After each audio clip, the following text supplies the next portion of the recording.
مساء الخير عليكم جميعا. سعداء بوجودكم معانا، ونتمنى ان النقاش النهارده يكون نقاش ثري ويساعدنا في فهم نتيجة انتخابات هامة جدا لبلدها، لمنطقتنا وللعالم كله. أنا هتحول للغة الإنجليزية في خلال ثواني. أنا اسمي نهى المكاوي، أنا عميد كلية الشؤون الخارجية والسياسات العامة بالجامعة الأمريكية بالقاهرة، والكلية اعتادت منذ إنشائها على يد العميد والسفير السابق والوزير الخارجية السابق نبيل فهمي. اعتدنا أن يكون عندنا دايما أحاديث هنا في مبنى الجامعة الأمريكية بالتحرير، وأحاديثنا كلها بتغطي قضايا إقليمية وعالمية ذات أهمية، والنهاردة أحد هذه الأحاديث. هتحول للغة الإنجليزية، ولو منكم حد محتاج الترجمة الفورية عندنا أساتذة في الترجمة الفورية. أشكركم على وجودكم معنا النهاردة وعلى مجهودكم، وعندنا الهيدفونز تقدروا تستعملوها. Welcome to this episode of the Tahrir Dialogues. I'm very happy to be with you here tonight, and thank you all for being with us. It's indeed an important conversation. It's not the first in Cairo, and it's not going to be the last, because the US elections are usually important events. But this particular election was of special importance. It brought back a former president with a landslide victory at a time where the US society, the American society, is highly polarized, at a time where the international community is volatile, and the Middle East is in a very difficult transition and an untenable level of loss of lives and livelihoods. So, the US elections are providing us now with a set of questions that we would like to help answer tonight. First question is, what does it mean? What does the results of this election mean?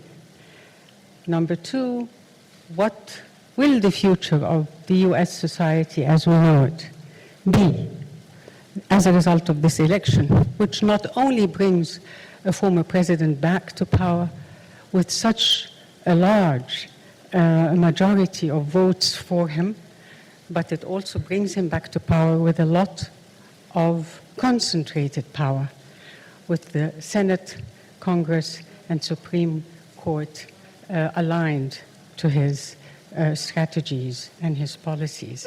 It's a unique situation, so hence the question, what will be the future of the US? And finally, and most importantly for us in this region, what will be the future of the international order and the regional Middle Eastern order as a result of those elections?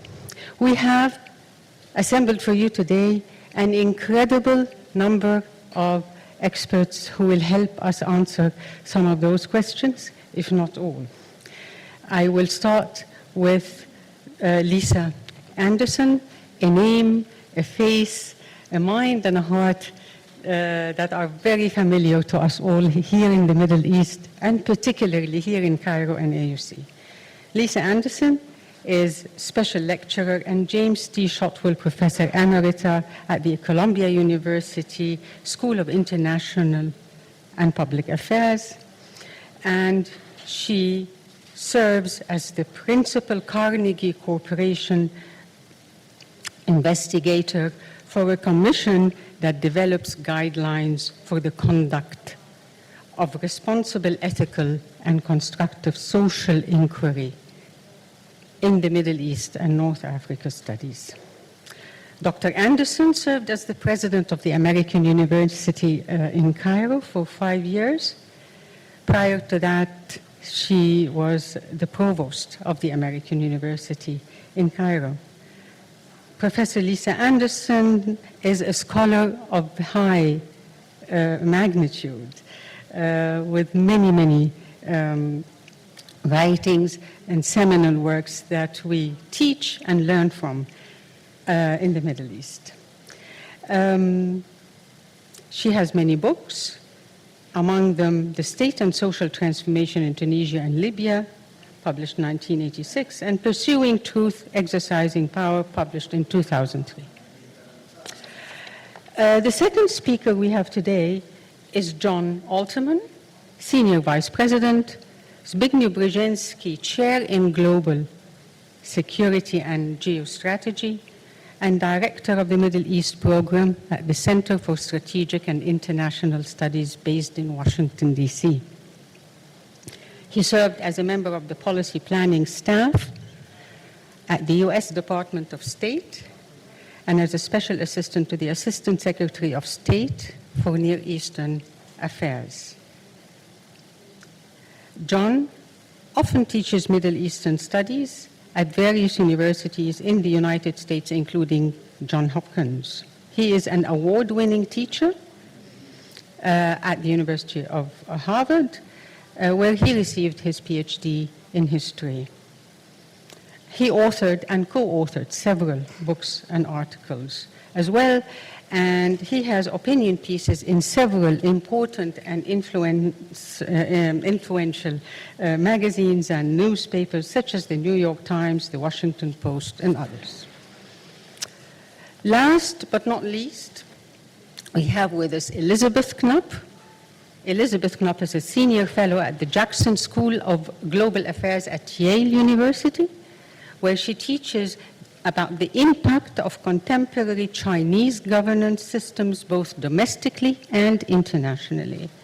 Prior to that, she led the China office of the Ford Foundation for more than 10 years, and she has a long history of working in China, both in think tanks as well as in corporate institutions leading on US-China relations. Elizabeth joins this panel today to help us answer the question, what will be the impact of President-elect Donald Trump's coming to power on world US-China relations? This conversation with these three fabulous panelists is going to be moderated by no less than our star in global affairs, Ambassador Karim Haggag, who is the academic director of the Master's Program in Global Affairs at the School of Global Affairs and Public Policy.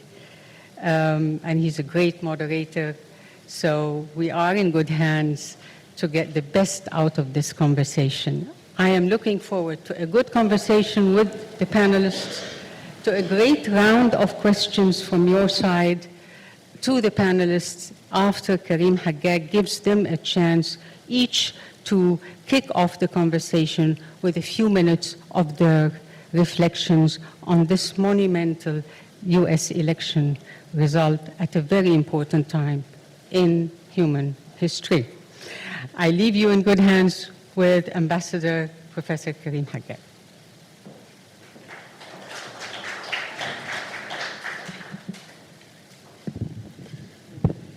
Good evening, everyone. I hope you can hear me clearly. A very warm welcome to you all, those of you who are with us in person here in the Tahrir campus, those of you who have joined us online, and a special warm welcome to our participants for taking the time to be with us in tonight's event. So I would like to take us to the description that we advertised for this event as maybe a point of departure for this discussion.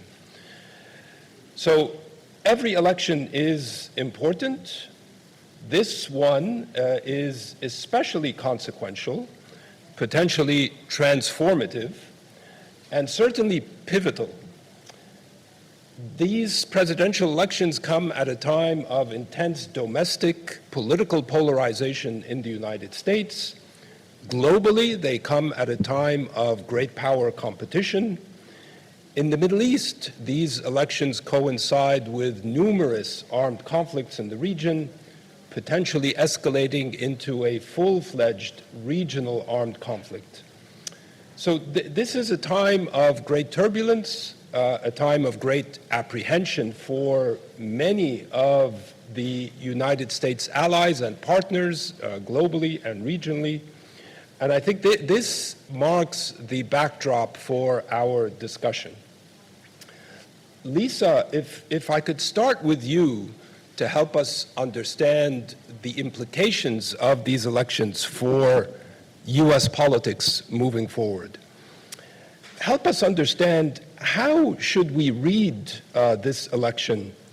Why was it such a surprise for many observers, the outcome of the election, the breakdown of the vote that occurred not only in the traditional red state, blue state pattern, but we saw President Trump winning over many constituencies identified traditionally with the Democratic Party.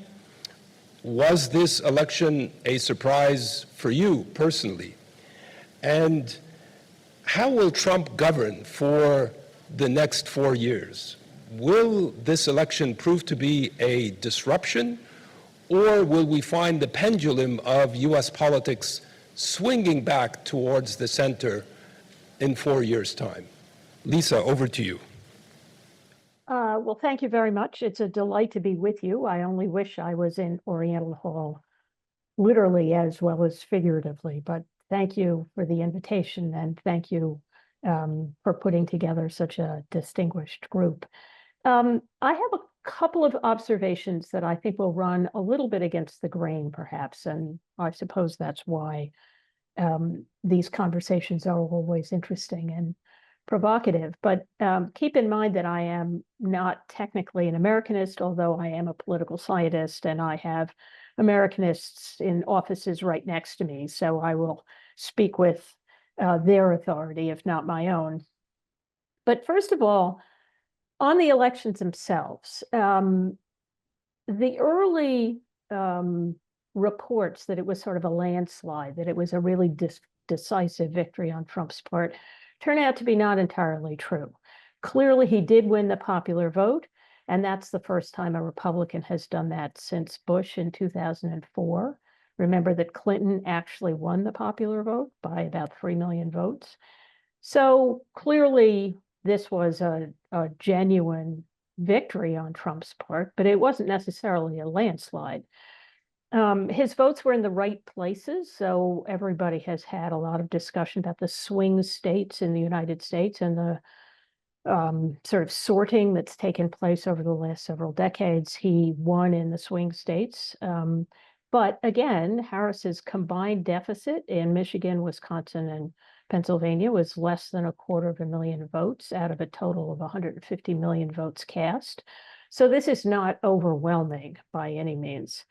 The total voter turnout was down pretty substantially from the last election, the Biden-Trump election. Nearly 7 million fewer voters voted.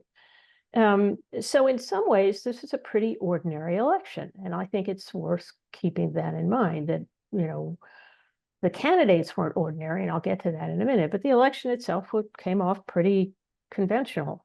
Trump, the Republican Party took both houses of Congress, but that was also true of the Democrats when Biden was elected. It's not that unusual for a president to bring both houses of Congress with him. So again, I think there is a tendency to see this as quite exceptional. And again, I think because of the candidates, it was exceptional and because of the potential policy implications. But the election itself was pretty ordinary, which is kind of interesting. On the candidates, obviously, everyone knows everything there is to know about President-elect Trump. He was president before, so we know something about how he operates. In this interim period, while he was out of office, he defied 2 assassination attempts, 2 presidential impeachments. That was when he was still in office. He has criminal convictions and many other criminal charges. All of that is unusual for a presidential candidate and a president-elect. But his opponent was also quite unusual, both as an individual and as how she came into be the candidate. The Black daughter of immigrants, she was not selected in a conventional primary, but started her campaign a little more than 100 days before the election, which by American standards is very short. And although she was an accomplished political figure in her own right, she was the vice president under Biden and turned out to have some difficulty distinguishing herself from the administration with which she was associated. So neither candidate was conventional by American standards at all. And I think that's one of the reasons why this has drawn as much interest globally and as much anxiety domestically as it has. About the issues, just quickly, there's not a lot of evidence that the subtleties of policy proposals matter very much in elections in general and in American elections in particular. There was a pretty significant gender gap in the votes, but it's not clear that that was about policy as opposed to the identities of the candidates themselves. And otherwise, new political science, and here I am relying on my colleagues, does suggest that perceptions of performance are more important in decisions about who to vote for than policy specifics. That is to say, do the voters think that you are going to deliver what you promise? Memories of Trump's wobbly performance on COVID and immigration and so forth have faded, leaving promises to finish the job to resonate. So I think his belligerent rhetoric and his claims that the elites who disparaged him disparage all Americans was pretty powerful as a sort of, I can perform, I'm going to do what I promise. Harris, by contrast, seemed to have little claim to policy positions as her own, separate from the Biden administration, and in fact was criticized for not having done a particularly distinguished job in some of the policy areas for which she was ostensibly responsible. Presumably we'll get to foreign policy for both Trump and Biden, but that didn't turn out to be an asset for the Harris campaign at all. And one final point on media, which I think is important. There is a lot of discussion of all the new media and social media particularly, and misinformation and disinformation. And it's clear that media bubbles do contribute to political sorting and so forth. But one of the things I think we ought to keep in mind is that there has been, in part because of these media, a kind of gamification of politics. That's not completely new. Political elections have been called horse races for a long time. But donor leaderboards and celebrity endorsement and fan clubs, Trump's supporters honestly often reminded me of football ultras, more like fans of clubs than actually interested in political outcomes. I think that has been something that Trump has understood far better than either the Republican establishment or the establishment of the Democratic Party. So on that note, I look forward to the discussions of what this will all mean for all the rest of us in the coming years. Thank you. Lisa, thank you. So in ordinary election, extraordinary candidates, and we still seem to struggle with what this means. There's a lot to unpack there. Let me perhaps leave you with a question that you might consider for your second round of comments. What does this tell us about the state of U.S. politics. There seems to be a tremendous expectation or anxiety, as you put it, that these elections somehow constitute a rupture in U.S. politics. Will we have extraordinary politics moving forward, or do we have politics in terms of business as usual, as we have seen them with any transition from one administration to another? But thank you for those very insightful comments to start us off. John, if I could turn to you next. You are one of the most keen observers of the region that I have had the good fortune to know. Help us understand the implications of these elections for the Middle East. On the one hand, we've seen that foreign policy issues are rarely decisive when it comes to U.S. elections, but we've seen the Middle East creep into the conversation on the elections, especially with the vote of Arab American constituencies, President-elect Trump saying that he would end wars in the Middle East and globally. But yet we've been somewhat taken aback by the speed at which he has chosen his cabinet appointees and the very clear leaning of many of these individuals to the pro-Israeli right. What does this tell us for the contours of a Trump administration's policy for the region? Secondly, what should the region expect? I think you may be sensing that there is a significant amount of apprehension in the region towards what a second Trump administration might do.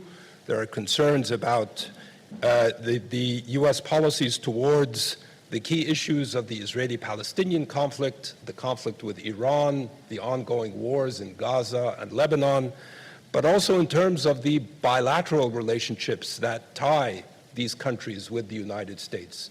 So what should the region take away from this election, and what can we expect from the incoming administration with respect to the Middle East? Karim Bey, thank you very much for having me. It's good to see you again, having only seen you last week in Abu Dhabi. What Dean McCowie neglected to mention is I was a Lisa Anderson student way back when. Everything I know I learned from her. It's a delight to see her again. وكنت أعرف في الجامعة الأمريكية في برنامج كاسا فتعلمت العربي هناك عشان كده بتكلم باللهجة مصرية تقيلة شوي. But it's always nice to be back in Cairo. Cairo without a long trip and jet lag is lovely, but it's still not the same thing. And I spent a lot of time in the Tahrir campus and feel very warmly toward it, and still miss the Astra Cafe, which closed probably about 40 years ago. So thank you very much. I think just one thing I would add to Lisa's really excellent comments, and that is the U.S. system is intentionally constraining and unwieldy. Our second president, John Adams, said this is a country of laws and not men. It is built so that individuals can't bend it to their will. There was an initial fear that there would be corruption, they'd create an aristocracy, a ruling class. You can argue about whether the educated elites like Professor Anderson and I are part of an elite ruling class that's unfair. I think a lot of Trump supporters would argue that we are, but the system is intended to resist sharp movements. The system is intended to create lots of obstacles. There's a whole list of laws and regulations that if you're trying to change something, you have to go through. And I think one of the interesting things about a lot of the people that President-elect Trump has nominated, they don't really understand the wiring diagrams. And that's good. I mean, we have a system that is intended to have political people who come in with short time frames and urgency to change things, and that's good. But there are all the problems of how do you actually get anything done in this place. And one of my favorite books that I sometimes give to Arab ambassadors in Washington is a book by Robert Reich, who was Secretary of Labor under Bill Clinton. He had been friends as a Rhodes Scholar with Bill Clinton at Oxford. and said, I've been working on labor law my entire life. This is so awesome. Now I'm going to be Secretary of Labor, and I'm going to be able to fix everything. His book is called Locked in the Cabinet, and it was about how powerless he felt as the Secretary of Labor, because sometimes he could maybe get 2 or 3 minutes with the president. He had no idea what people in his building did or how to get them to do anything. And I think just we have to step back a little bit. Realistically, the president can say a lot. The president can do more things in foreign affairs than he can do in other places. But the sort of wholesale transformation, the system is built so no single person can control it. And the president and his appointees are going to be wrestling with the system. And I think a lot of the work they will start will be left undone when they leave office. You know, in terms of the people who he's appointed, we'll see who gets through the confirmation process. I'm not exactly sure who that'll be. I think Marco Rubio certainly will, as a former senator, a mainstream Republican candidate. I think John Ratcliffe has been previously vetted. I think he will get through. I think Mike Huckabee is sort of a known quantity, and everything I've heard about him from reputation is we're not going to have scandals or problems. I'm not sure who else is getting through, how much blood will be shed trying to get them through. I think the Senate, even though it does have a Republican majority, is going to be very jealous of its prerogatives. So we'll see where we go. But I think you're right that the appointees so far and the people who will be under the people who've been announced so far, the sort of foreign policy uh, uh, workhorses of the Trump administration, many of whom served in the previous Trump administration, I think are really different from the Biden administration in one key way. And that is, I think that there's a shared premise that Iran is at the root of all the instability and insecurity in the Middle East, and Israel is not.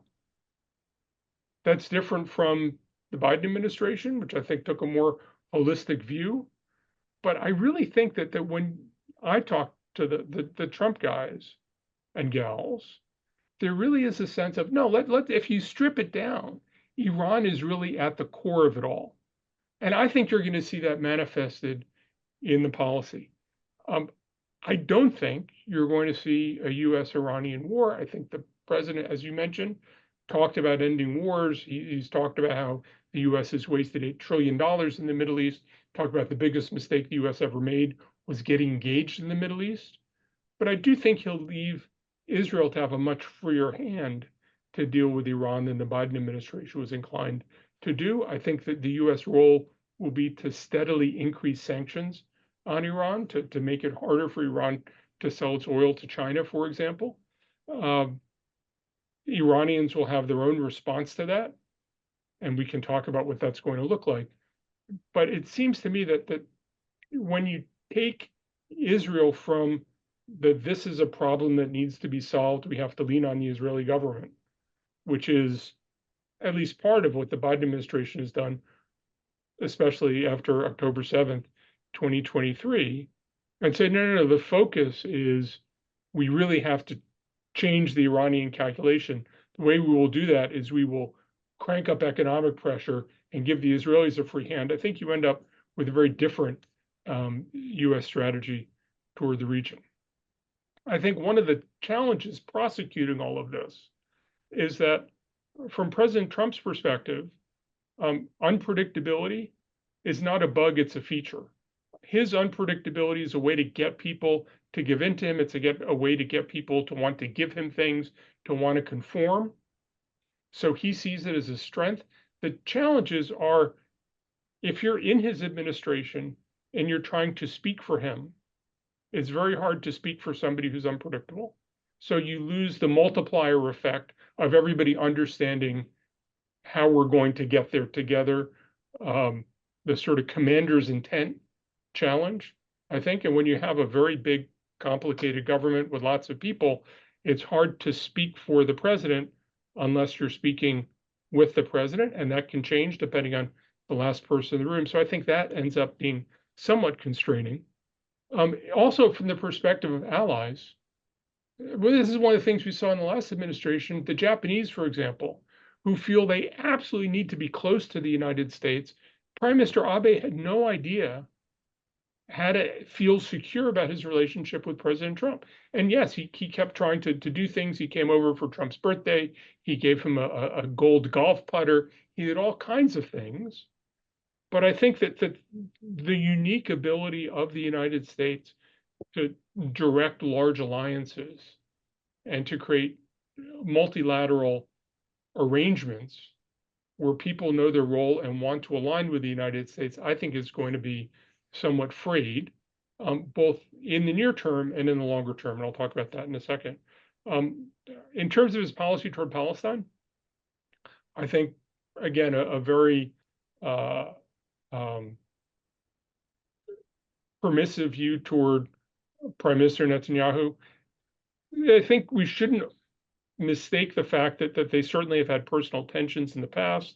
Trump was very angry that when he was doing the assassination of Qasem Soleimani in early 2021, Israel was a part of that until the last day, and Trump took offense at that. I think he was upset that Netanyahu called to congratulate Joe Biden on his election victory. So there is some bad blood. I think for the most part, he will be feeling permissively toward Israel, but I think Netanyahu will have a challenge of not making Trump feel that Trump is being taken for granted, because Trump doesn't like to be taken for granted.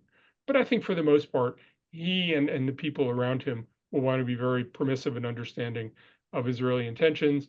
I think when it comes to Gaza, the American interest in humanitarian relief in Gaza is going to diminish sharply. I can't tell you whether there will be a similar feeling that the large flow of Gazans into Sinai would be unacceptable. I just don't know. I think that would be something that President Sisi would want to underline repeatedly, but also expect that there might be a quid pro quo, an expectation that Egypt gives something to the United States if the United States is to maintain that position. I don't see much commitment to Lebanon. Lebanon's complicated. There's sort of a general sense that the good guys in Lebanon are aligned with us. We should support them, support the Lebanese armed forces, try to squeeze Hezbollah out. But in terms of what the U.S. will actually do for that, what he'll lean into doing, I'm much less confident there's anything there. And then, of course, as I say, I think that there will be a real effort to focus pressure on Iran across the government.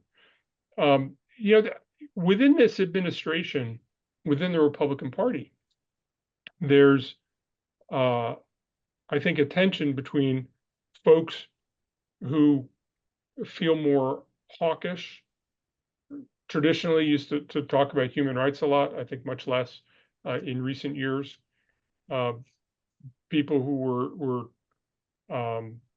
hawkish on Russia and China, and then folks who are more isolationist and say we have to build a country at home. Why are we spending trillions of dollars on overseas wars? We have needs here. I don't think that's going to be clearly resolved. I think the president feels both impulses, connects with both impulses, likes doing the international summitry. And as I say, one of the challenges is if you're the Secretary of State and you're speaking for the president, and the president's policy is shifting, it's hard to speak for the president. I think what that does is, in the near term, it gets Trump a lot of wins. I think in the long term, it does push countries very friendly to the United States, especially in the Gulf, to take a more hedging posture because of a sense that, A, we don't know where the Trump administration will be in 2 years, but also we don't know where the United States is going to be when there's so much volatility from one administration to another, when the premises change, when the commitments change.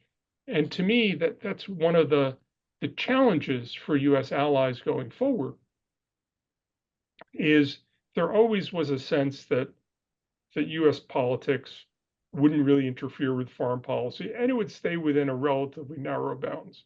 And I think what we're seeing with Trump to Biden to Trump is this sense that actually the amplitude of the shift can be much wider than people expect. And when people are talking about where are they going to be in 15 or 20 years, countries in the Gulf thinking about the energy transition, countries thinking about their long-term challenges with Iran, I think there is a sense of uncertainty, and there will be a sense to diversify relationships rather than rely on the United States in long term.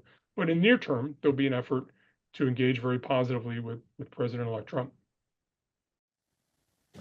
John, thank you. So the key word I took away from your assessment is uncertainty. We have an uncertain or unpredictable president. We certainly have an unpredictable region.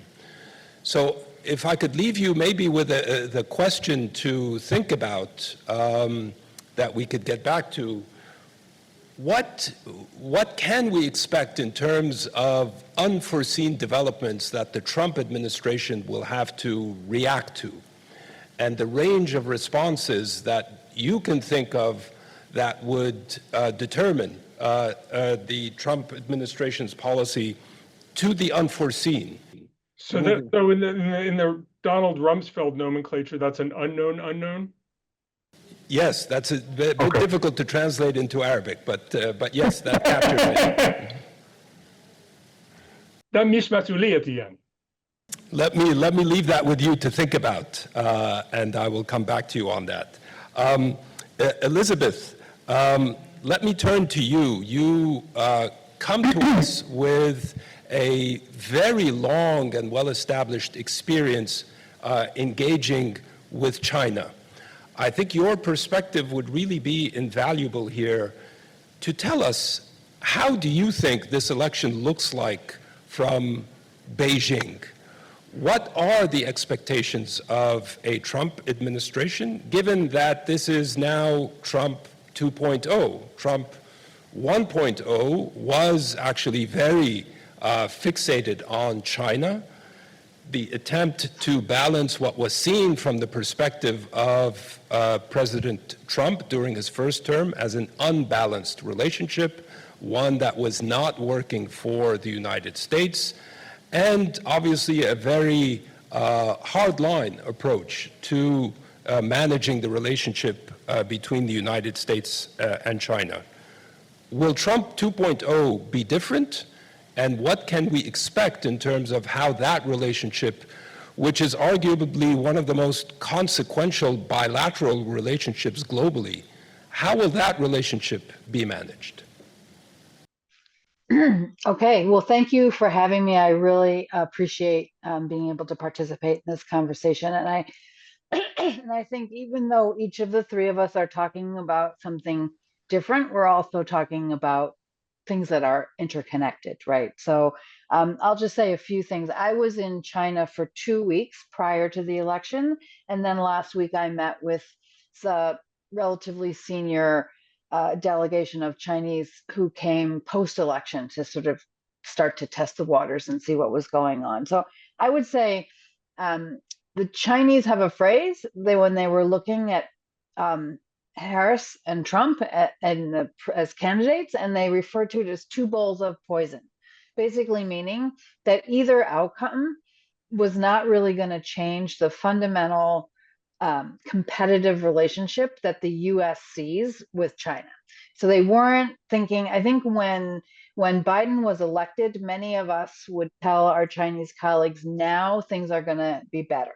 They're going to be more positive U.S.-China relations. And I think we were correct that it became more stable, but I don't think we were correct that it became any more friendly. The Biden administration kept in place many of President Trump's policies, this tariffs, and most importantly, the bipartisan consensus around China now has only hardened over the last 4 years to be one where is a wide consensus that China is our pacing threat, our peer competitor, existential threat. There are many ways to talk about it, but the U.S. political establishment has a clear consensus that China is the country that we need to really be looking at into the future as a competitive and potentially threatening entity in the world. So the Chinese, I think, are quite clear that that framework is probably gotten harder and is not going to get softer. So that's, I think, one thing. I mean, the Chinese still adhere to a rhetorical framework with the United States that they want mutual respect, peaceful coexistence, win-win cooperation. They reject competition as the framework for US-China relations rhetorically. However, they are preparing for, they have been preparing for a long time since Trump 1.0 for a competitive relationship. They are trying to shore up their own economy. They are trying to become more self-reliant in terms of manufacturing and things like chips and other, I mean, they're far away from having accomplished that, but they are making progress to become more self-reliant. They're strengthening their own, not ally relationships, but partner relationships in the world through the BRICS partnership, through the Belt and Road Initiative, through stabilizing a border conflict with India, obviously becoming a partner without limits with Russia. So they're certainly trying to strengthen and build up their partnerships both regionally in Asia and globally, all kind of in anticipation of not really being able to move the US off a containment and competitive approach to China. I think that in terms of tariffs, what the delegation said when they came to the US last week was that 60% tariffs that Trump has been talking about widely on all Chinese goods is just an unsustainable and ridiculous idea. Any company that faced 60% tariffs would become bankrupt instantaneously. So I don't think they think that the tariffs will be at 60%, but I do think that they will be high, and that there may be certain products on which there's a 60% tariff so that Trump can say that he did what he said he was going to do and carried through on his promises. The biggest concern on the Chinese side is Taiwan. That is, from their point of view, when they say their core interest, that is their primary core interest.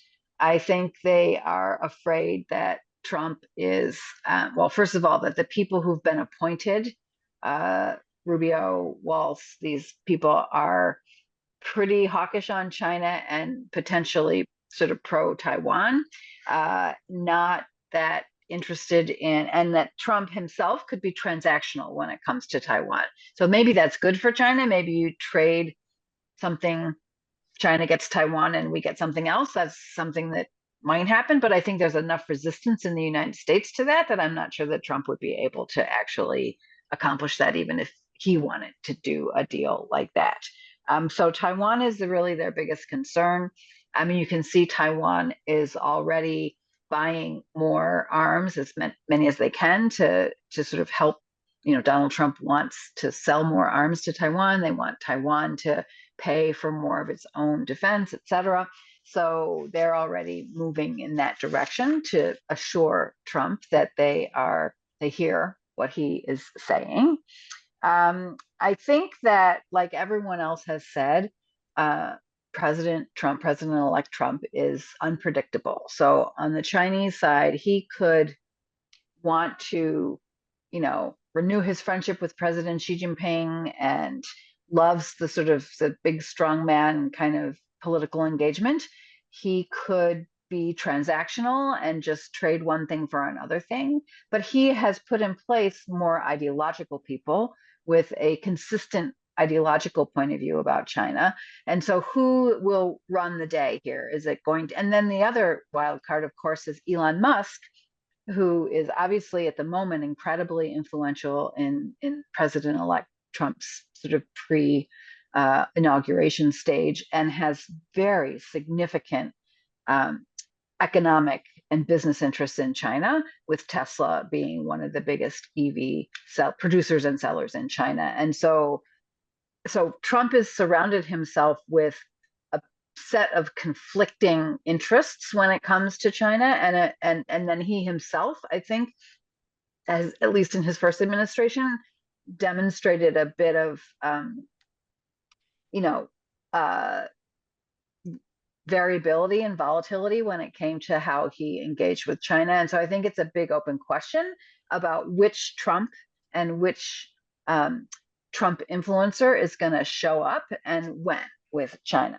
I do think he's going to have to do something on tariffs pretty early. And he has, I believe, Lighthizer is now his trade czar or tariff czar or something like that, who is very, believes strongly in tariffs. So I do think that that is going to happen. And I guess the final thing I'll say, and I'm happy to talk more about all of this, is that it's interesting to watch China rhetorically and in terms of action present itself as the multilateralist, globalist actor on the world stage, and to frame the US as increasingly isolationist. And so claiming this mantle of global development and peaceful development, and really the multilateral institutions, the UN, other multilateral institutions that China is claiming to embrace and to champion, is a very interesting geopolitical, certainly rhetorical shift that is ongoing. And this is where I think connecting back to the Middle East is interesting. One of the people who came from China was a Middle East expert and saw that he thought, opportunities for China to sort of talk to Iran and the US to talk to Israel and somehow to broker some kind of a peaceful, this is Chinese expectation. So I'll be really interested what John thinks about the possibilities for that. But they see themselves, Chinese see themselves as potentially playing a role in the Middle East to help settle the region a little bit. So I think that's kind of interesting. And I'll just stop there, I guess, and really looking forward to further conversations and discussion. Thank you. Thank you, Elizabeth. You mentioned, just touching on what you mentioned about US-China competition playing out regionally, and this gets to John's point about hedging, how countries in the region and beyond are diversifying their strategic relationships, wanting to have good, strong relationships with both sides, the United States, China, and also including Russia. So diversifying their great power relationships. But one question this raises is whether the Middle East will continue to be an arena of great power competition or not. Will the Trump administration care that much what China does in the region, or does it look beyond basically what it sees as a marginal, inconsequential region? I remember Trump saying during his first term, there's nothing really important in the Middle East. It's all just sand, which was quite a provocative comment. So let me leave you with that question, and let me turn it to maybe another round to pick up on some of the points made by our speakers. Lisa, back to you. What is the argument for discontinuity in terms of how politics will proceed in the United States? I mean, there has been tremendous anxiety reflected in the media coverage, the elite commentary about this election, and sort of the expert political science discussion about the outcome of this election, that Trump will actually be a force for disruption, that US politics will look very different after Trump than it did before Trump. Is that a valid concern or expectation, or can we see actually the system of checks and balances work its way to swing the pendulum back to a more central position in US politics? Well, thank you. That is the $64,000 question, or whatever, however we want to describe it. I want to perhaps start reflecting on this with John's earlier observation about the importance of rules and the rule of law in the United States. there has been in the last couple of decades increasing attention to a distinction between the rule of law and the rule by law.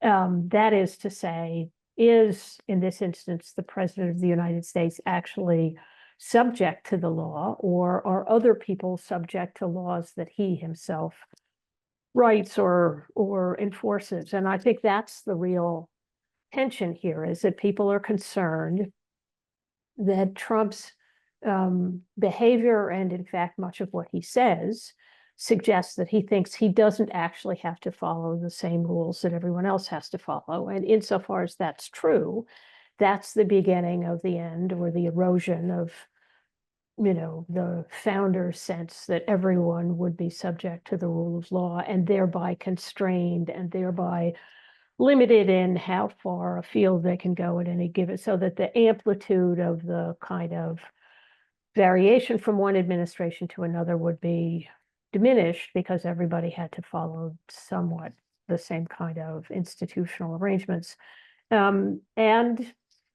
I think that's the origin of the anxiety, that if Trump actually does feel empowered to transcend the conventions, some of which are law and some of which are norms and customs in American politics, and to do more of what he likes because he wants to, then, the bets that people have placed for many decades in the United States on these institutions are probably misplaced. Whether or not that can happen, whether or not it will happen, I think is what we're all sort of watching with bated breath. But the fact, for example, that the only head of state that he referenced during his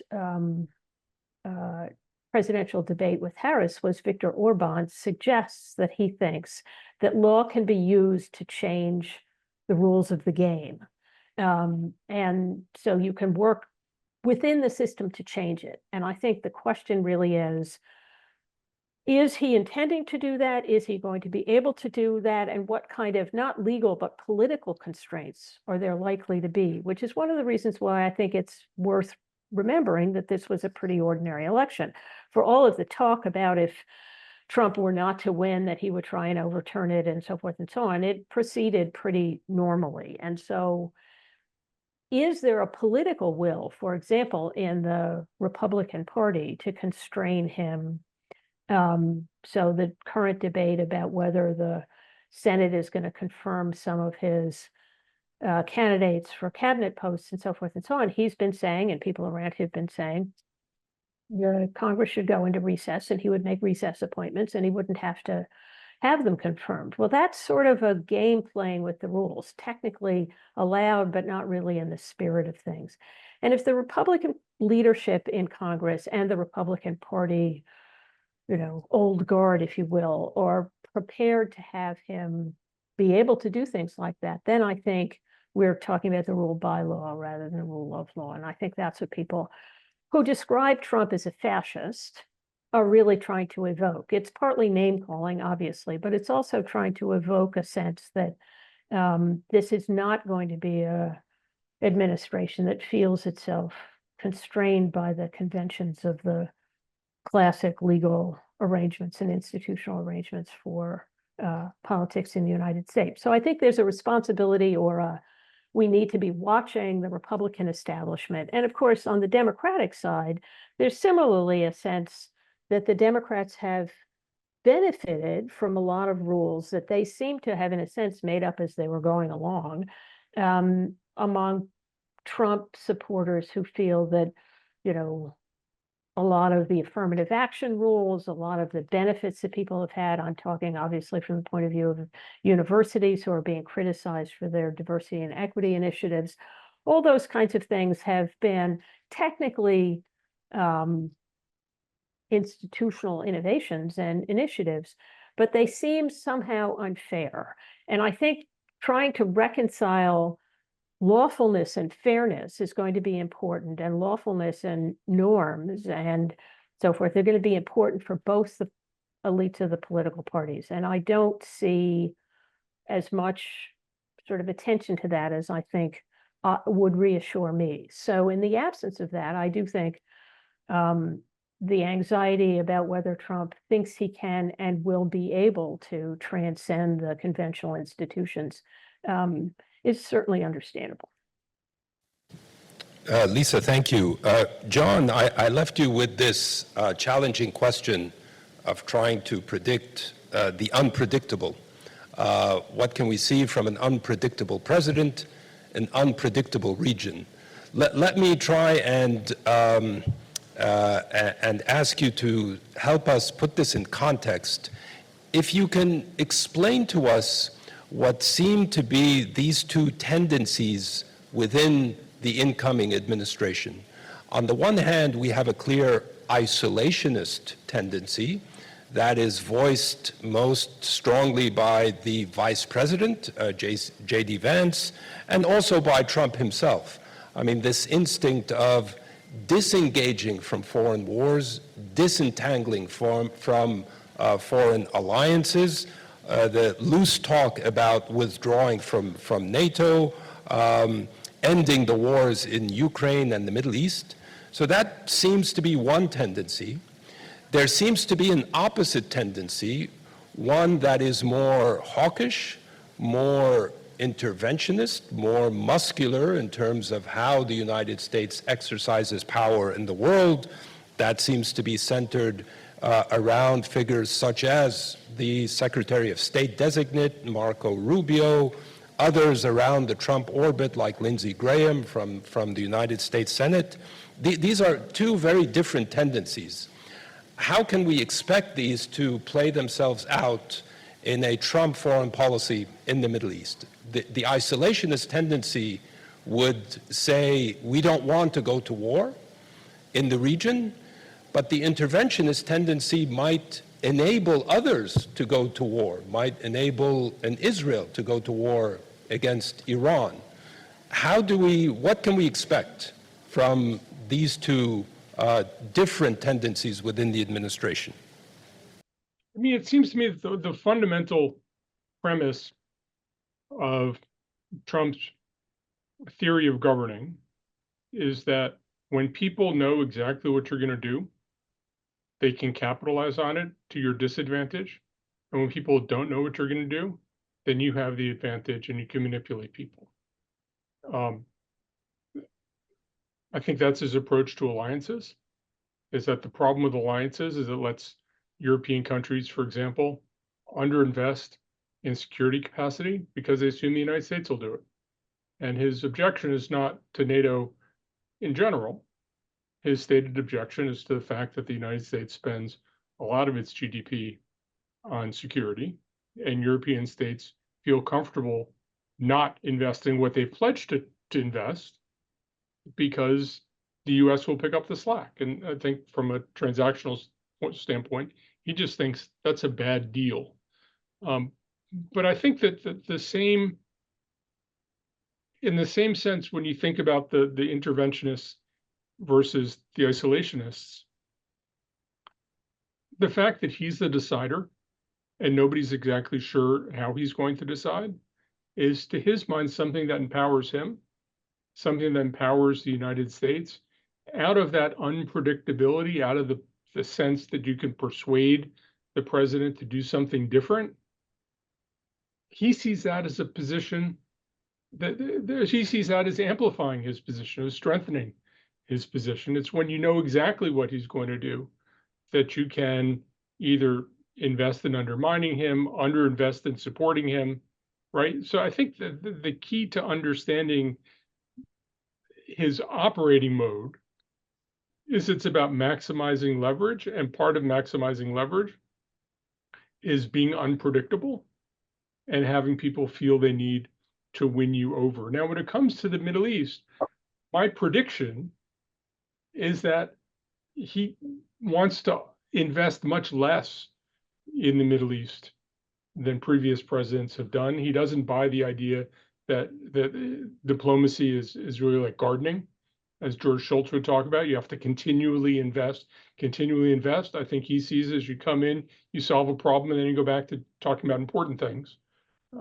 I think from the perspective of Middle Eastern states who are really relying on the United States, that creates uncertainty and stability. And I think from a Chinese perspective, I don't think the Chinese want to replace the United States in the Middle East. I don't think they want to replicate what the United States does in the Middle East. The Chinese, I think, are very circumspect about how the Middle East can suck you in, about how the region is ungrateful to people who try to move things in a positive way. I think they want to avoid what they see as the mistakes the U.S. made in the region. They want to have commercial ties. They want the United States to mostly take care of the security issues. And I think that they have an eye toward the door as we go through the energy transition. And I think as that unfolds, they think they are strategically stronger if they're not reliant on a region prone to instability where the United States is the preponderant power. So they like the United States to get bogged down in the Middle East. I don't think they want to replace the United States. I don't think they want to push the United States out. They don't want to replicate what the United States did. I think they want to engage with the region to the extent they have to, for the period they have to, and then tail back, except for some of the commercial ties, which makes sense. I don't know that President Trump will have a problem with that. There's a broader set of problems with China, but I think most of his problems with China, the conflict is likely to be in East Asia rather than the Middle East. In terms of unknown unknowns, I think that it's the biggest unknown is that Iran is not likely to take increased pressure lightly. As an Iranian told me last week, we're a big country. We're not just a screw you can turn and tighten. I think the Iranians will have a whole set of asymmetrical tactics that they'll pursue to deal with increased U.S. pressure. I don't think that makes it impossible to get a future agreement with President Trump. I think, as I've observed in the past, the Iranians misbehave before they behave, as the prelude to negotiating. It's preceded by misbehavior, and then the first concession is we'll start behaving now. I think the problem, which makes it unlikely we'll get to a deal between the U.S. and Iran, is that the Iranians are very patient negotiators, and I think President Trump is an impatient negotiator. He'll want to handle it personally. He just won't be willing to put months and months into this. And I think that's what leads us likely to, in terms of the unknown unknowns, this asymmetrical confrontation, which Iran will do, which will harm U.S. interests, the interests of allies in the region. If I had to bet in the next couple of years, I think we're going to see at least some of that. Thank you, John. Elizabeth, if I can ask you to pick up on John's point, as the United States invests less in the region, what can we expect China to do in the Middle East? And do you agree with John's proposition that the United States does not want to supplant, China does not want to supplant the United States in the region, but it clearly wants to capitalize on what seems to be an increasing vacuum? Do countries in the region hedge more towards China? And how does China use the inroads it has already made with the Belt and Road Initiative, the increasingly robust economic partnerships it has established with countries in the region, to contest for influence with the United States in the Middle East? So I agree with John's assessment about China and the Middle East, and I am not a Middle East expert, so I want to be very careful to not lead anybody to think that. I do not think that China wants to push the US out or take that role over. And in fact, China is not interested in really pushing the US out of much in the global order. They are not prepared financially or with experience to really replace the US as the sort of global hegemon. I think they really want the US to have a much more diminished presence in Asia. I think China is mostly interested in having its influence in its own neighborhood. primarily, and particularly when you think about Taiwan and the South China Sea and Japan and just the military relationships. If you are China and you look at North Korea, Japan, Taiwan, Philippines, right? India, AUKUS, all of that does look like encirclement and containment. And so that is something that China would like to adjust. I do think that one thing that the Chinese are probably thinking about is if Trump does diminish our commitment in the Middle East and the war in Ukraine, then the administration can shift its resources of all kinds to focus on Asia. And that is, I think, that the Trump administration probably still sees China as the core competitor, pacing threat, et cetera, and so would want to move defense resources, intelligence resource, as many resources as it can to focus on that work of containing China's rise and development. I do think that is what there's a consensus in the US that is something that we really need to do. So, and I would never want to say that the Middle East is not consequential. I think it's incredibly consequential, but I do think that that China doesn't want to replace the US there. I think that China was testing its feet with trying to get a Iran-Saudi deal. They feel like they could kind of claim a global sort of diplomatic success there. I think they want to try to build on it. I think they want to try to find things that they can do adjacent to or in parallel with the United States that are constructive in the world. I think they're really trying to find sort of a multilateral places where there might be something constructive that can be done, because I do think that they believe that there has to be some kind of dialogue and communication with the United States around something, so that the two don't just completely break down their communications, because there will be a military accident, there will be a big misunderstanding, there will be something that happens in the US-China bilateral relationship that's going to require an ability to communicate effectively and rapidly. And so I think that China's trying to find what are those multilateral fora or not bilateral opportunities where there could be parallel play that leads to something positive and constructive in the world and allows the US and China to be communicating about something and keeps those channels of communication open. And I'm not sure the US wants to do that at this moment. Thank you, Elizabeth. Let me invite members of the audience, if they have questions, to please raise their hands. And I would also invite our online attendees to post their questions on the chat in the Zoom function, so I can relay them to our speakers. But before opening it up to questions and answers, I have a very pointed question to both John and Lisa, and that concerns the issue of Palestine. So Palestine is likely to be a very divisive, very contentious issue between the region as a whole or the Arab region and Muslim majority countries and the incoming Trump administration. John, you mentioned that Trump could potentially enable an annexation agenda for the West Bank by Israel's annexation of large parts or even the entire territory of the West Bank. You also mentioned that he would be amenable to considering the mass expulsion of Palestinians from the West Bank and potentially Gaza. What should we expect, or what should Washington expect from the region in response to what could be potentially very disruptive developments in that context? You mentioned that leaders in the region should speak up against these potential developments.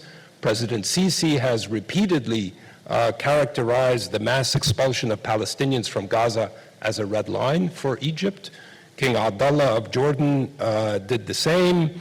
You see more and more strident calls for the need for the establishment of a Palestinian state, especially on the part of Saudi Arabia, as a quid pro quo for normalization with Israel. So the region seems to be sending a message, but it's not clear that the message is traveling well to Washington. So both to Lisa and John, what would you tell people, concerned people here in the audience, how should the region have that conversation with Washington? And what is the best way to have that conversation? Lisa, maybe I could start with you first. Well, first of all, I think one of the things that's been striking, and I believe both John and Elizabeth sort of alluded to it, is that the Biden administration adopted many of the Trump administration foreign policy positions. And so, again, although it feels like a huge, earthquake in many respects, this election, on the foreign policy front, it was a different tone, perhaps, but substantively, in many respects, not as different as one might have expected. So I think part of the challenge really is that, I think there is going to be some debate in the United States, but it's not clear that the concern about Palestine has much traction within the United States from the point of view of, people in Gaza, or from the point of view of Egypt worrying about the Sinai and so forth. So to expect this to be an issue which has a great deal of popular resonance in certain circles, obviously it does, but by and large, I don't think it does. So that's one element to keep in mind. And I don't think any of the foreign policy appointments that we've heard about so far suggest otherwise. So that's a piece of it. The second piece of it is that I don't think that the region has been speaking with a single voice since October 7th. And so until there is a sense that there's a single voice, or at least majority opinion or something like that, I think it's pretty easy for a Trump administration to put pressure on Egypt, to put pressure on Jordan, knowing full well that so far, in any event, the Gulf countries have done very little to say that that pressure is, that they would backstop resistance to that pressure. So part of it really is, it seems to me, that if you want to talk about a regional position, there has to be a regional position. And thus far, I don't think we've really seen that. So in the absence of that, I do think that the Trump administration will continue and perhaps expand a sort of permissive context for the Netanyahu government. I don't see the resistance to that, regional resistance to that now. Obviously, it could arise, but in its absence, I don't, there has to be more of a consensus. But John, you've been in the region more recently than I have, so you may have a little bit more insight there. Like last week.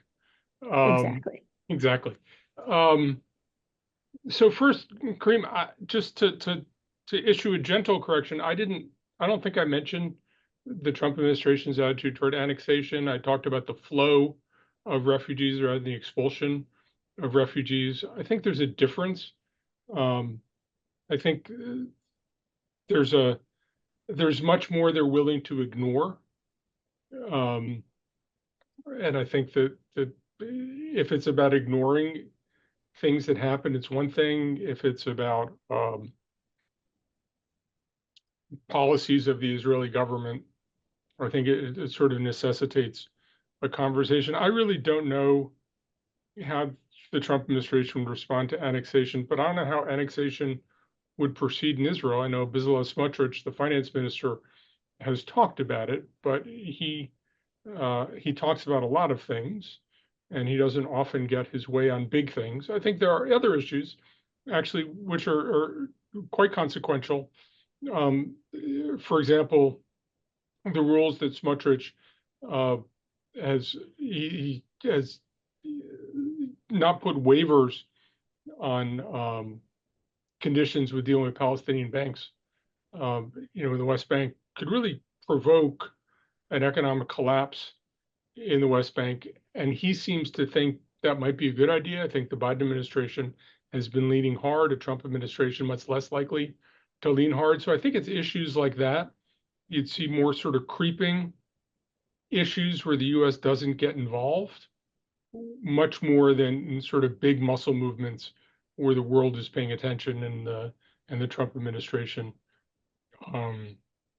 is on the side of the Israelis. I think more you'll see Israel taking the lead and the Trump administration not blocking it. You do have a ambassador designate to Israel who objects to the term West Bank and says it's Judea and Samaria, and I think that's a big change. But we'll see how that all actually works out in policy.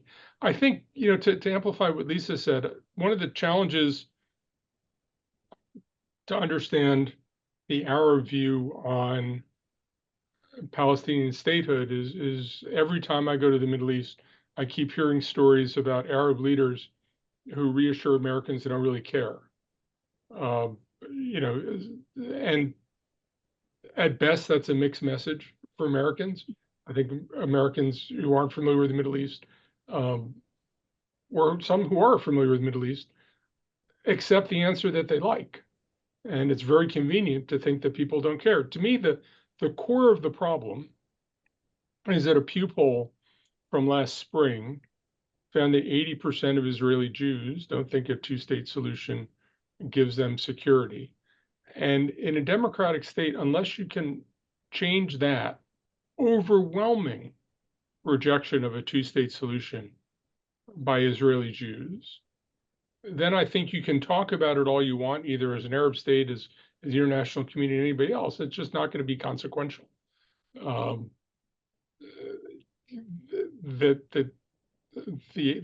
of the attitudes that has to change is the Israeli public, and I don't think you can just pound them into submission. There has to be a process of engagement, reassurance, of tying to other kinds of benefits. Whether the Trump administration is likely to engage in that or not, I don't know. But it seems to me that that's the task, and insisting on it doesn't make it any more true. It doesn't bring it any closer. I think it ends up deepening the divide. You asked the interesting question of how Arab governments should talk to the Trump administration about their deep concerns. I think that's hard. I think the first part is, you're a skillful diplomat. I think we met, 30 years ago, Kareem, when you were a diplomat in Washington? And you've done this as well as anybody. It's better than most. The first part of being a diplomat is understanding what the other side thinks and what they're trying to get and what their interests are. And as I say, I think for this administration, the interest is Iran. So I think everything should be couched in the administration's desire for stability in the region, keeping Iranian influence out, and how what these governments want contributes to that rather than undermines it or is irrelevant to it. But as I say, I think in terms of feeling an emotional or moral commitment to not having more Gazans in Sinai, I don't think the Trump administration is likely to feel a moral or emotional commitment to that. Well, thank you. So difficult conversations ahead. Let me turn to the audience, both here in Oriental Hall and online, for questions. If you could please raise your hand, and I think what I will do is take a round of questions for our speakers. This gentleman here, if you can identify yourself quickly and pose your question concisely. Oh, thanks, Pastor Hagag, and thanks for the honorable guest. I'm Ahmed Hamdi, a research fellow at AUC. I just like to extend my question to the honorable guest today regarding the unpredictability of Trump policies. So my question is, does being the second and theoretically the last 4 years for Trump administration, does it make it more clearer, more predictable, or more extreme? And maybe my question is divided into two sub-questions.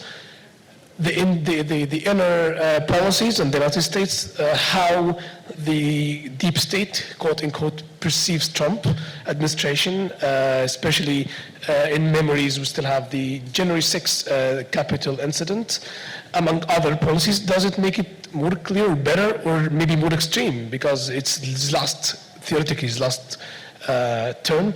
And in the Middle East, we have read some of the government expected appointees or officials. It seems that they have more pro-Israeli officials versus also the first time in decades he has the Arab and Muslim voters support, majority of them in the 7 swing states. So how these factions will affect his policies toward Israel-Palestine, the Middle East in particular? I mean, how the pro-officials government versus the voters that he promised to end the war, how will this affect his policy in the 4 years? Thank you. Thank you, Ahmed. There was a question from the gentleman here.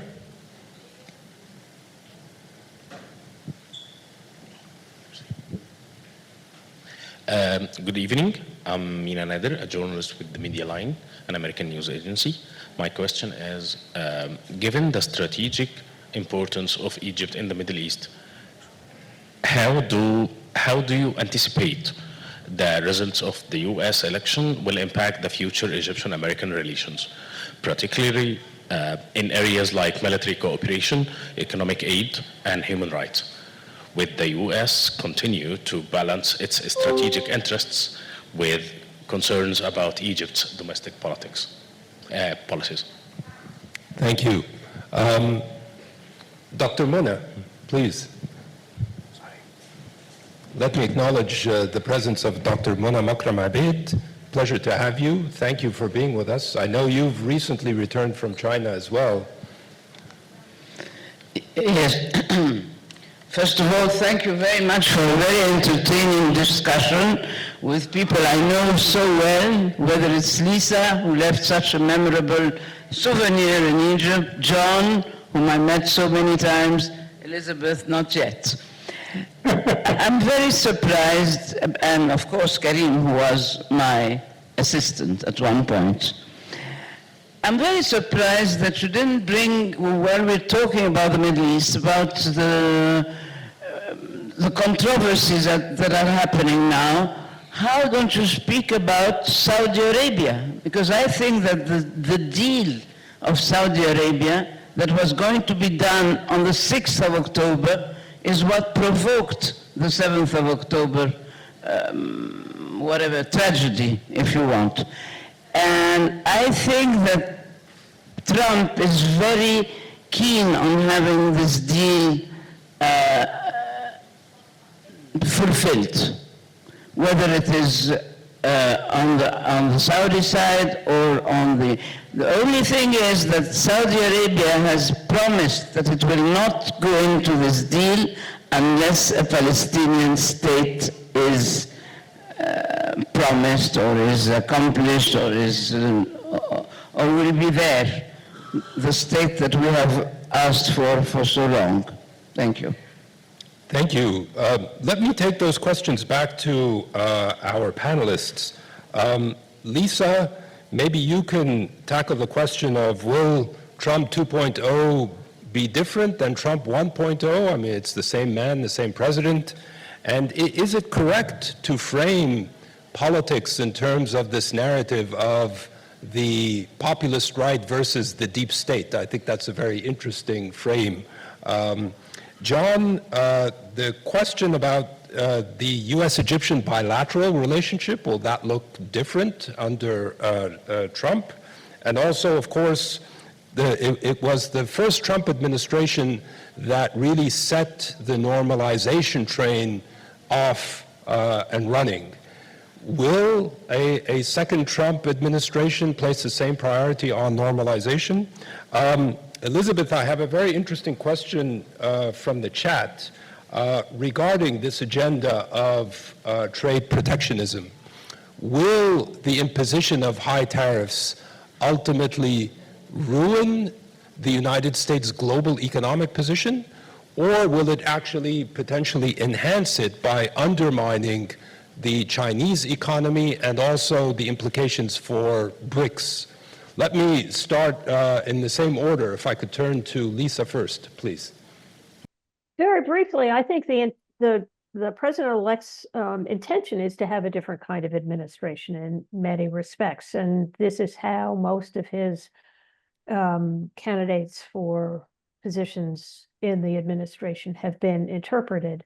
That is to say, he was at the outset of his first administration sort of prepared to, if you will, play by the rules and norms. So for his defense establishment leadership, he had generals, and he had, somebody with a lot of international experience, even if he was from the private sector, for Secretary of State and so forth, people who were experienced and presumably were prepared to work within the system of the State Department or the the Department of Justice and so forth. These now are appointments that are not that.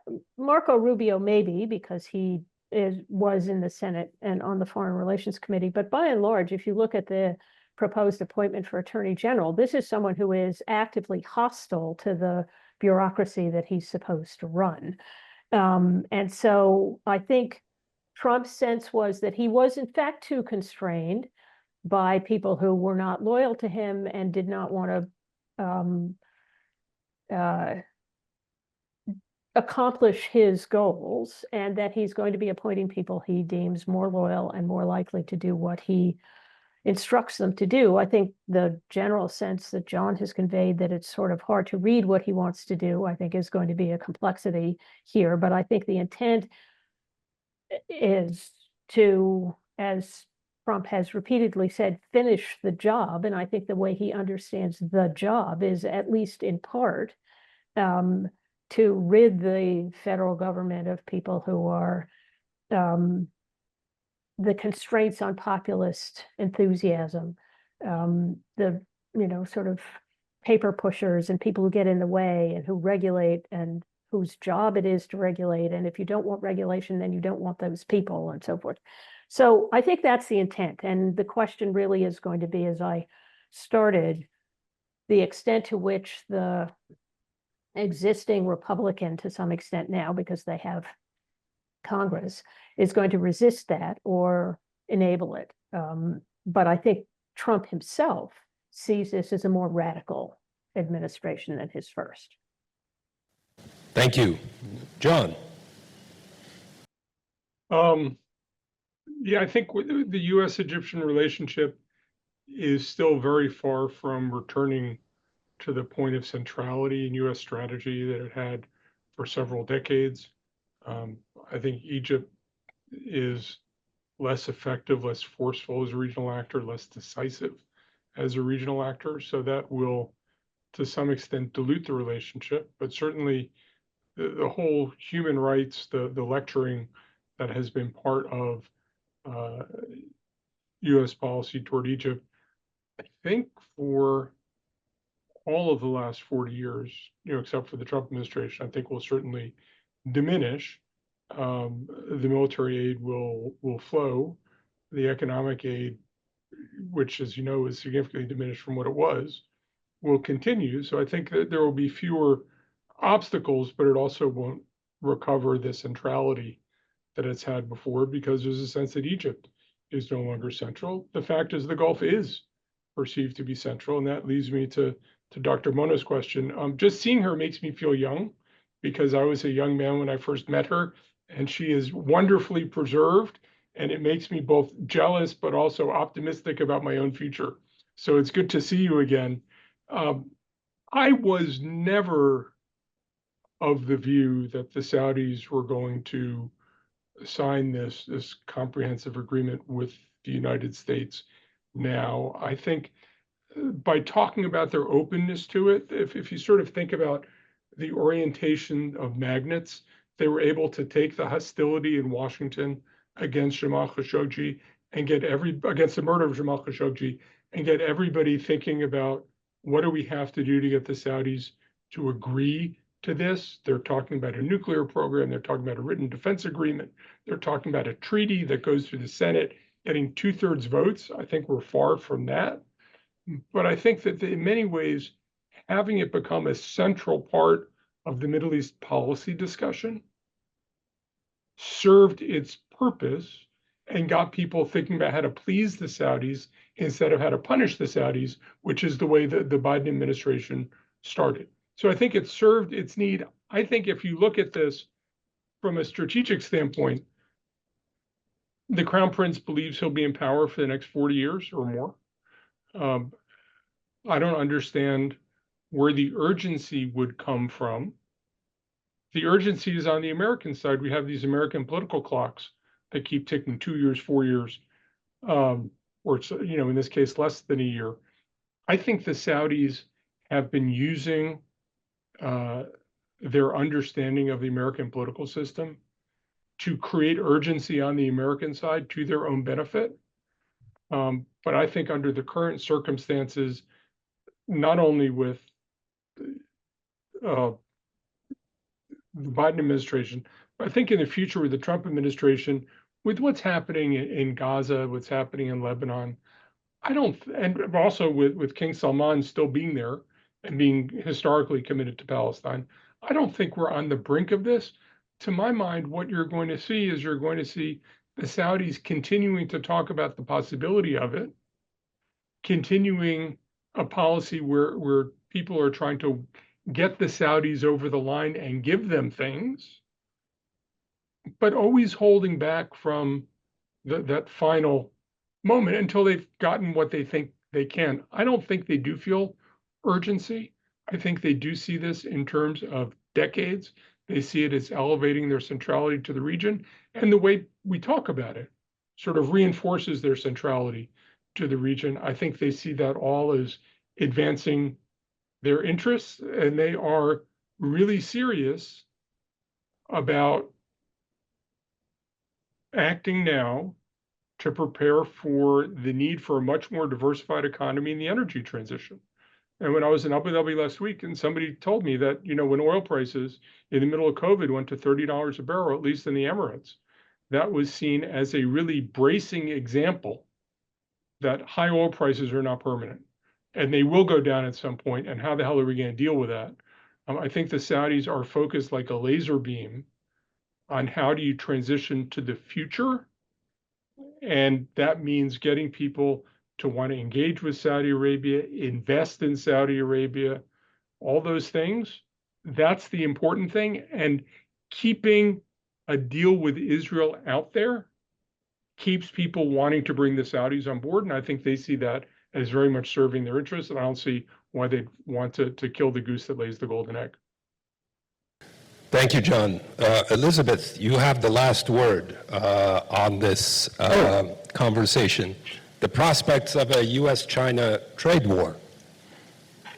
Right. So first, I just will say I'm not an economist. So if you really are interested in this question, it would be good to find an economist. I would say that the U.S., Trump, I believe, President-elect Trump, in talking about 60% tariffs, his hope is that tariffs will help the United States. He sees them as a form of revenue. He sees them as a way of causing U.S. manufacturing to return to the United States. So he sees them as a tool that will strengthen the U.S. and as a tool that will weaken China, because China is currently an export-driven economy. If there's too high tariffs on their exports, then their economy will continue to weaken. And that is part of a hawkish approach to really preventing China from becoming a global competitor to the United States. That's what I believe, that in a very simplistic way, the rhetoric anyway, coming from President-elect Trump and some of his appointees like Robert Lighthizer, they believe that. I do think that, I'm not an economist, but I know that there are many, many Nobel prize-winning economists who believe that Trump's overall economic policies, a combination of tax cuts, tariffs, mass deportations of immigrants, et cetera, are all going to be incredibly inflationary for the United States and harm the US economy and harm the people who voted for President Trump. So I think that, he may believe that it's going to be beneficial to the US, but I think many, many other people believe that it will not be. And the Chinese economy is currently weak, and significant tariffs could harm it. There are now Chinese economists who are speaking clearly about how prepared they are, how they have targeted retaliations in mind to equally hit back on sectors of the United States, particularly where there are a lot of Trump supporters. They are focusing all of their effort on building resilience at home economically and in terms of manufacturing, consumption, et cetera. So I don't think it's going to be so simple that the US gets stronger and China gets weaker. I have a feeling that a trade war, even if it's at 25% tariffs, is going to be harmful to everyone. And maybe there will be people around President-elect Trump that temper a little bit how he moves forward with his broad economic agenda. And yet, as we've all talked about, it's very hard to know what President-elect Trump will want to do, be enabled to do, be empowered to do, and we all are waiting to sort of see how that plays out on day one in January. Thank you. Thank you. This has been a very engaging and very insightful discussion, and my sense is it will be the first of many as we go along with the various developments that the administration will present us with. I really want to thank our three speakers for their insights and their candor in answering difficult questions and for their incisive answers. I want to thank the members of the audience who joined us here and those who joined us online. Please join me in giving a word of thanks to our speakers. Thank you.